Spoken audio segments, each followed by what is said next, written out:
আসসালামু আলাইকুম। সবাইকে স্বাগত জানাচ্ছি প্রাণ ঠান্ডা করা রিফ্রেশিং একটা ড্রিঙ্কসের রেসিপি দেখার জন্য। আজ তৈরি করব রেস্টুরেন্টের মিষ্টি লাচ্ছি। এটা তৈরি করা যেমন সহজ আর খেতেও অসম্ভব মজার। আজকের লাচ্ছি আমি ঘরে বানানো দই দিয়ে তৈরি করেছি। ঘরে তৈরি মিষ্টি দইয়ের রেসিপি আমার চ্যানেলে আছে, ডেসক্রিপশনে লিঙ্কগুলো দেয়া থাকবে, চাইলে দেখে নিতে পারেন।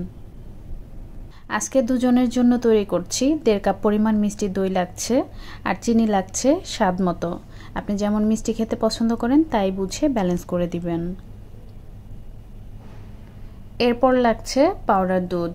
এটা কিন্তু অবশ্যই দিতে হবে, এতে করে লাচ্ছিটা ঘন হবে, টেস্ট এবং ফ্লেভার দুটি খুব ভালো আসবে। এখানে 1/4 কাপ পরিমাণ নিয়েছি।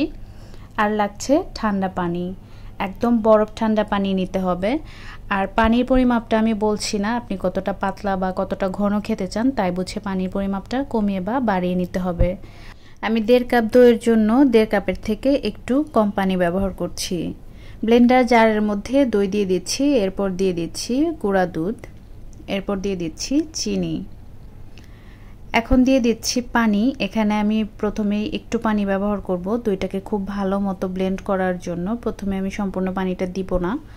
এখন ব্লেন্ডারটাকে থেমে থেমে 1 মিনিটের মতো ব্লেন্ড করে নিব, যাতে করে চিনিটা খুব ভালো মতো গলে যায়, সেই সাথে দইটা খুব ভালো মতো ফেটানো হয়।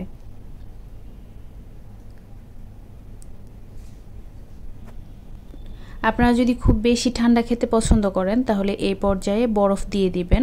তবে নিশ্চিত থাকবেন আপনার ব্লেন্ডারটা কতটা শক্তিশালী, আপনার ব্লেন্ডারে বরফটা ব্লেন্ড করা যায় কিনা জেনে বুঝে তারপর অ্যাড করবেন। আমি বাকি পানিটা দিয়ে দিচ্ছি। আরও 1 মিনিটের জন্য এটাকে ব্লেন্ড করে নিব, যাতে উপরে খুব ভালো মতো ফেনা হয়। আমার লাচ্ছিটা তৈরি হয়ে গিয়েছে, এখন আমি সার্ভ করে নিচ্ছি।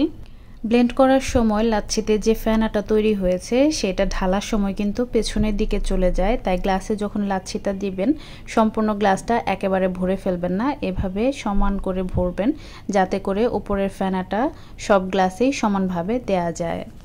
এখন আমি উপরে 2 টুকরো করে বরফ দিয়ে দিচ্ছি। আপনারা যদি এটা বানিয়ে সাথে সাথে না খান তাহলে নর্মাল ফ্রিজে রেখে দিবেন, এমনিতে অনেক ঠান্ডা হয়ে যাবে। আর খাওয়ার আগে আরও একবার 10 সেকেন্ডের জন্য ব্লেন্ড করে নেবেন, এতে করে খেতে বেশি ভালো লাগবে। এখন আমি দেখতে সুন্দর লাগার জন্য উপরে গোলাপের পাপড়ি দিয়ে দিচ্ছি। গোলাপের পাপড়ি না থাকলে এর উপরে কুচি করা বাদাম দিয়ে পরিবেশন করতে পারেন। আশা করছি রেসিপিটি সবার কাছেই সহজ ও ভালো লেগেছে। এবারের ইফতারে অবশ্যই তৈরি করবেন, আর কেমন হয় কমেন্টে জানাতে কিন্তু ভুলবেন না। সবাই ভালো থাকবেন, আমাদের জন্য দোয়া করবেন। দেখা হবে নতুন কোনো রেসিপি নিয়ে পরবর্তী ভিডিওতে। সে পর্যন্ত এখানে বিদায় নিচ্ছি। আল্লাহ হাফেজ।